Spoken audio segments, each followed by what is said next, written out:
Hello viewers, welcome once again to Cook and Move. আজি কামৰ পৰা অহাৰ সময়ত বজাৰত সোমাইছিলো আৰু বজাৰৰ পৰা অলপ শিঙৰা মাছ লৈ আহিছো। এই শিঙৰা মাছখিনি আমি এতিয়া কাটি মেলি দিছে আমাৰ বজাৰৰ পৰা। এতিয়া এইখিনি আমি ধুই তাৰ পিছত নিমখ আৰু হালধি দি পেলাই আমি ৰেডি কৰি লম।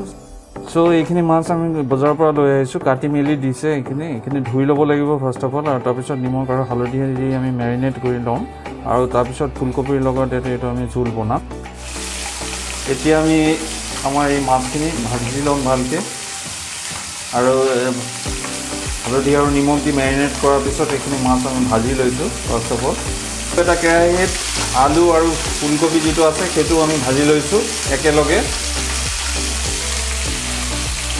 ইয়াত আমাৰ মাছখিনি ভাজা হৈছে, আৰু এইখিনি মাছৰ লগত আমি বেলেগ এটা কেৰাহীত আলু আৰু ফুলকবি যিটো আছে সেইটো ভাজি লৈছোঁ। এতিয়া আমি গুড়ি মছলাখিনি আমি দি দিছোঁ। ইয়াত জিৰা আৰু ধনিয়া যিটো গুড়ি আছিলে সেইটো দি দিছোঁ, আৰু লগত নিমখ হালধি আমি কমপ্লিট কৰি দিছোঁ। ইয়াত আমি মাছখিনি ভাজি লৈছোঁ, আৰু ভাজি আমি এইটো গুটিটো যিটো প্ৰিপাৰেশ্যন বেলেগ এটা কেৰাহীত আমি ৰেডি কৰি আছোঁ তাত দি দিম।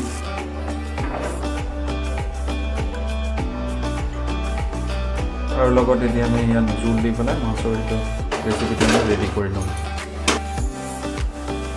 চ' আলু আৰু ফুলকবিখিনি দিয়াৰ পিছত আমি ইয়াত জোলটো দি দিছোঁ, আৰু ইয়াত আমি জোখত নিমখটো দি পেলাই এইটো আমি প্ৰিপাৰেশ্যনটো ৰেডি কৰি ল'ম। এতিয়া শিঙৰা মাছ আছে, আৰু লগত ফুলকবি আৰু আলু দি আমি এইটো ৰেচিপি বনাইছোঁ, আৰু আজি লাঞ্চত আমি এইটো হট ৰাইচৰ লগত ছাৰ্ভ কৰিম।